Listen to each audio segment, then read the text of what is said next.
The territorial orientation. There is a three-legged coyote who lives up the hill from me. All the garbage cans in the neighborhood belong to him. It's his territory. Every now and then some four-legged intruder tries to take over. They can do it. On his home turf, even a peg-leg critter is invincible. We humans have territories too. Ours are psychological. Stevie Wonder's territory is the piano. Arnold Schwarzenegger's is the gym. When Bill Gates pulls into the parking lot at Microsoft, he's on his territory. When I sit down to write, I'm on mine.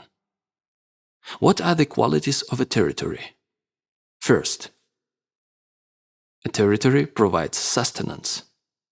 Runners know what a territory is. So do rock climbers and kayakers and yogis. Artists and entrepreneurs know what a territory is.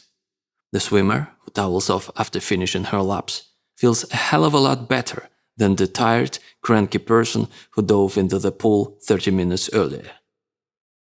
Second, a territory sustains us without any external input. A territory is a closed feedback loop. Our role is to put in effort and love. The territory absorbs this and gives it back to us in the form of well-being. When experts tell us that exercise or any other effort-requiring activity banishes depression, this is what they mean. Third, a territory can only be claimed alone.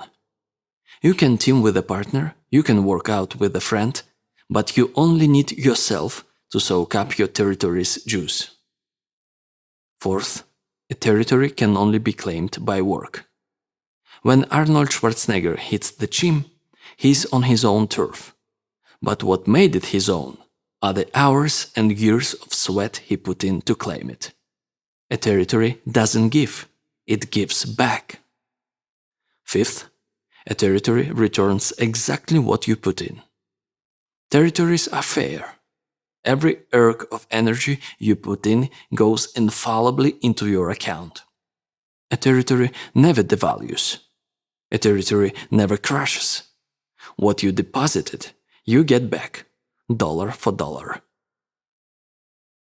What's your territory?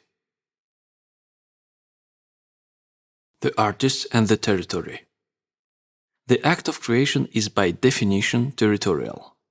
As the mother-to-be bears her child within her, so the artist or innovator contains her new life.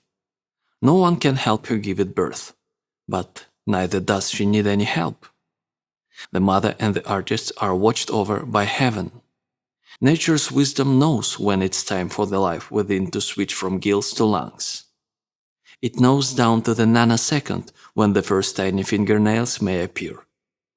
When the artist acts hierarchically, she short-circuits the muse. She insults her and pisses her off. The artist and the mother are vehicles, not originators. They don't create the new life, they only bear it. This is why birth is such a humbling experience. The new mom weeps in awe at the little miracle in her arms. She knows it came out of her, but not from her, through her, but not of her. When the artist works territorially, she reveres heaven. She aligns herself with the mysterious forces that power the universe and that seek through her to bring forth new life. By doing her work for its own sake, she sets herself at the service of these forces.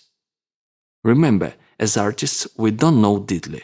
We are winging it every day. For us to try to second-guess our muse, the way a hack second-guesses his audience, is condescension to heaven. It's blasphemy and sacrilege. Instead, let's ask ourselves like that new mother. What do I feel growing inside me? Let me bring that forth, if I can, for its own sake, and not for what it can do for me or how it can advance my standing. The difference between territory and hierarchy. How can we tell if our orientation is territorial or hierarchical? One way is to ask ourselves, if I were feeling really anxious, what would I do? If we would pick up the phone and call 6 friends, one after the other, with the aim of hearing their voices and reassuring ourselves that they still love us, we are operating hierarchically. We are seeking the good opinion of others. What would Arnold Schwarzenegger do on a freaky day? He wouldn't phone his buddies. He'd head for the gym. He wouldn't care if the place was empty, if he didn't say a word to a soul. He knows that working out, all by itself, is enough to bring him back to his center.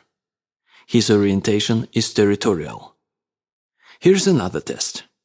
Of any activity you do, ask yourself, if I were the last person on Earth, would I still do it? If you are all alone on the planet, a hierarchical orientation makes no sense. There's no one to impress. So if you'd still pursue that activity, congratulations, you are doing it territorially. If Arnold Schwarzenegger were the last man on Earth, he'd still go to the gym. Stevie Wonder would still pound the piano. The sustenance they get comes from the act itself, not from the impression it makes on others. I have a friend who's nuts for clothes. If she were the last woman on Earth, she would shoot straight to Givenchy or Saint Laurent, smash her way in and start pillaging. In her case, it wouldn't be to impress others. She just loves clothes. That's her territory. Now, what about ourselves as artists? How do we do our work? Hierarchically or territorially? If we were freaked out, would we go there first? If we were the last person on Earth, would we still show up at the studio, the rehearsal hall, the laboratory?